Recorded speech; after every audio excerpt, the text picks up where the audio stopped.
So I just got back from seeing Saw X, and before I get into this, I do want to say that this probably isn't going to be a long podcast.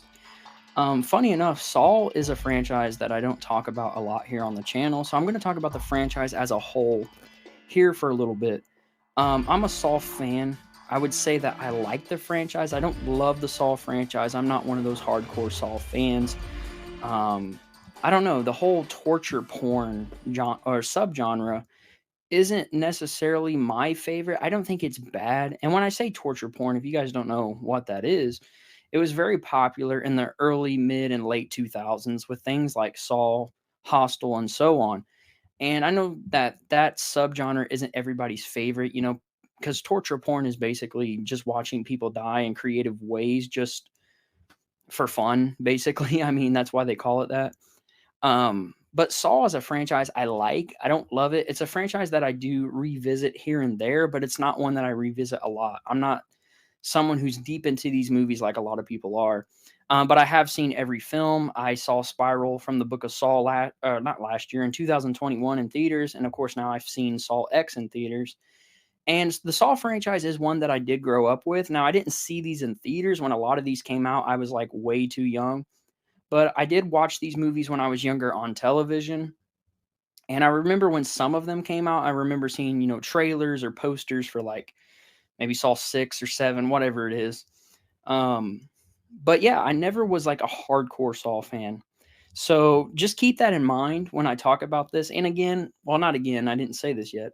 I'm not going to review Saw X. I'm just here to kind of talk about it and give my thoughts.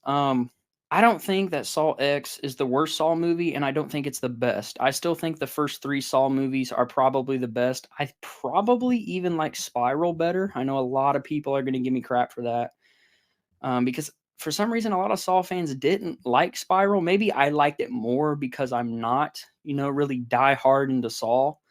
Um, Maybe that's why I enjoyed it more. I think Chris Rock is a good actor, and throwing Samuel L. Jackson in a Saw movie was awesome. And I love that Spiral was kind of like its own thing. That was kind of new for the Saw franchise because all the other films are pretty much connected, which I like as well. I love when films pick up right after the last film and stuff like that. I think that's really cool. But Spiral being kind of outside of the box and a little bit different from the other Saw movies, but still being a Saw movie just worked for me. I don't know. I enjoyed it.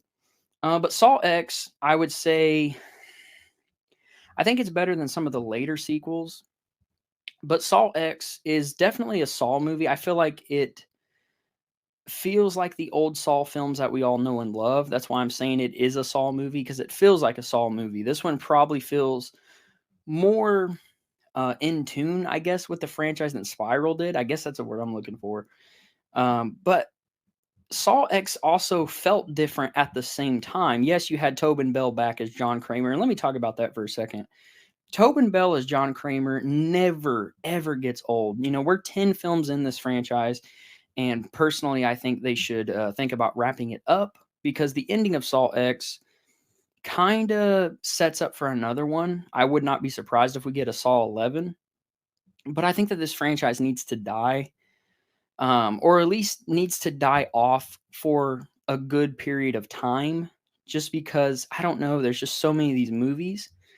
And I don't know. I'm not a hardcore Saw fan, so a lot of hardcore Saw fans are probably like, "Give me 100 Saw movies, I don't care." And don't get me wrong, if they do a Saw 11, I'm gonna go see it. If they do a Saw 12, I'm gonna go see it. But I just feel like, not that the films are wearing off or they're not as good anymore, because I still think there's a lot of cool creative traps and kill ideas in these newer movies, but it's just like, I don't know. Saw is something I feel like I could go without. It's kind of like a bonus that that franchise is there, because I do enjoy him, but I'm just not a hardcore fan. But Tobin Bell as John Kramer will never get old. They could do 100 Saw films, and he will always be great as John Kramer. Obviously, Tobin Bell isn't going to be in every single Saw movie ever made. I'm sure they're going to be making these movies long after he's gone. But he was definitely made for the role of John Kramer in Jigsaw. It's incredible. So that was fun seeing him on the big screen for the first time, because, again, I didn't see a lot of those earlier films in the theaters. I've only seen Spiral and now Saw X. But Saw X to me, like I was saying, it feels like a Saw movie, like your typical Saw movie, but different at the same time. I would say that Saw X is a great revenge story. So basically, the plot of Saw X is pretty simple, in my opinion. Obviously, Tobin Bell's character, Jigsaw, is going through brain cancer. He has brain cancer, and there's other characters in this film that also have cancer. And they end up going to this place in Mexico where this lady says her father apparently has the cure for cancer. One of his, I can't remember this guy's name, but basically this girl lies about everything. They really don't have the cure for cancer. They really don't do anything at all to these people. They're suckering them in for their money. I think that's the word I could use, right? Suckering them in. I don't know. But they're using them for their money. They're saying that, hey, we're going to cure your cancer if you pay us, this much money. Turns out that it's all a lie, and they really don't cure their cancer at all.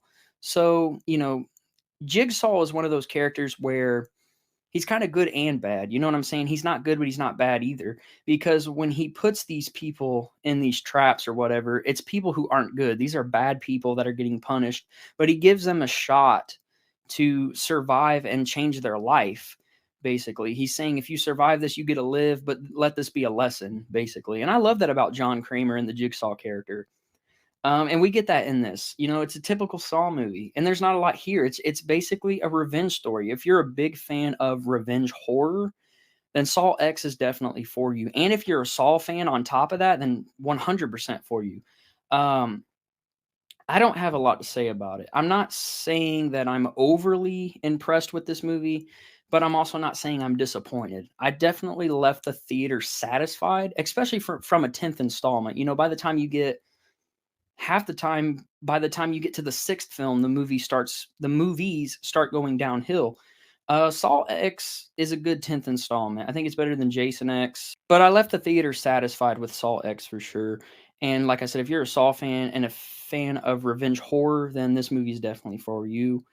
I know this was spoiler free and a short episode, but I wanted to get on here and talk about it because Saw X is new and fresh, and I haven't done a podcast in a month. It's crazy. And I want to do more of these, of course. I want to make longer ones as well. At some point, if you guys want to see this, I might rank the Saw franchise just because the franchise is so big. So maybe I'll rank all 10 films at some point. Because I don't really talk about the Saw franchise a ton, and I want to because, like I said, I do enjoy the films. I'm just not someone who loves the Saw franchise. But for a 10th installment, I would say that this one was pretty impressive. I'll definitely pick it up on physical media when it comes out. But yeah, that's kind of how I feel about Saw X and the whole Saw franchise in general. And with that being said, if you guys did enjoy this podcast, please leave a like and subscribe. That would be much appreciated. And I hope to hear from you guys very soon.